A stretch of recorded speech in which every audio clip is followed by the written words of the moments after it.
The DCC Pro adaptive chassis control adjusts the damping behavior faster and more precisely. The two-valve technology reacts dynamically to the road conditions and driving situation.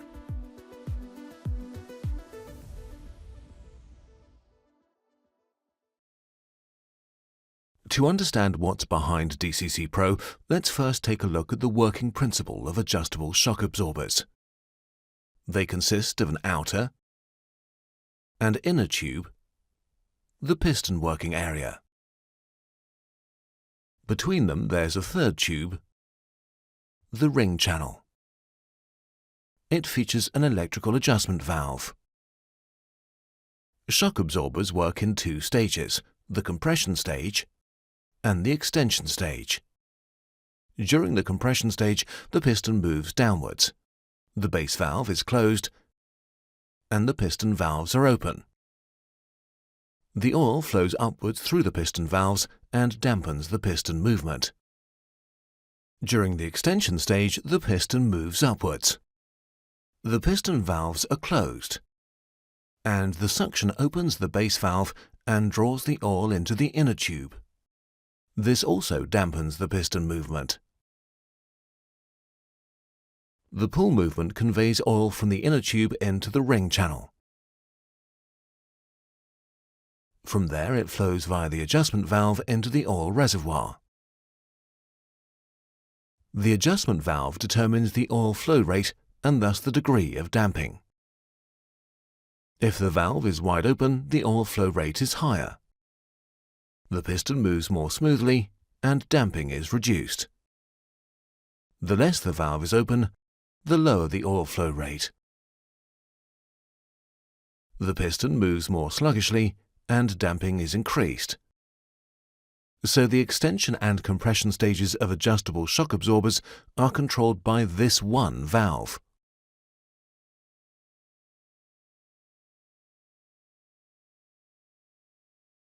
In contrast to conventionally controlled shock absorbers, DCC Pro operates with two adjustment valves, one for the compression stage and another for the extension stage.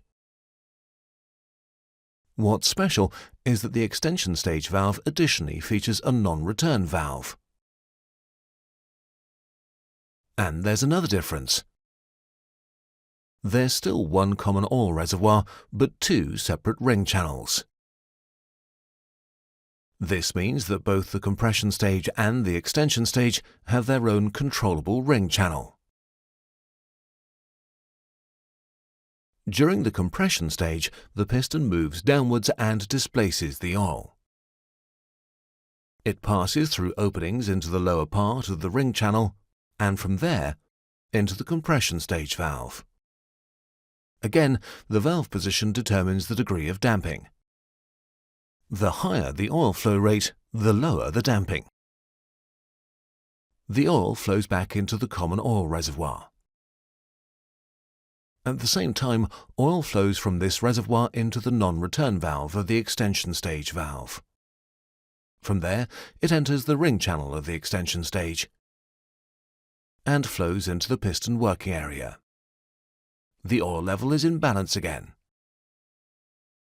The piston movement is reversed and the extension stage starts.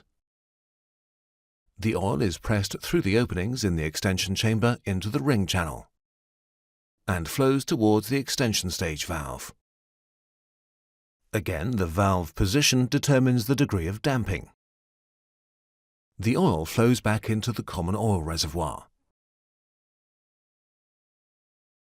At the same time, oil flows from the oil reservoir through the base valve and fills up the piston working area again. In this way, the extension and compression stages are controlled separately. The advantage: the shock absorber reacts faster and more precisely. This becomes particularly evident when cornering. The roll angle during steering is reduced. See the difference on the left without DCC Pro and with DCC Pro on the right. Even the pitching movement of the vehicle is compensated more precisely. In contrast to the movement of the wheels, the body vibrates far less. Again, in comparison, left without DCC Pro, right with DCC Pro. The extension and compression stages of the DCC Pro adaptive chassis control are controlled separately via two valves. DCC Pro compensates for pitching and rolling movements faster and more precisely for increased driving comfort and optimum driving dynamics.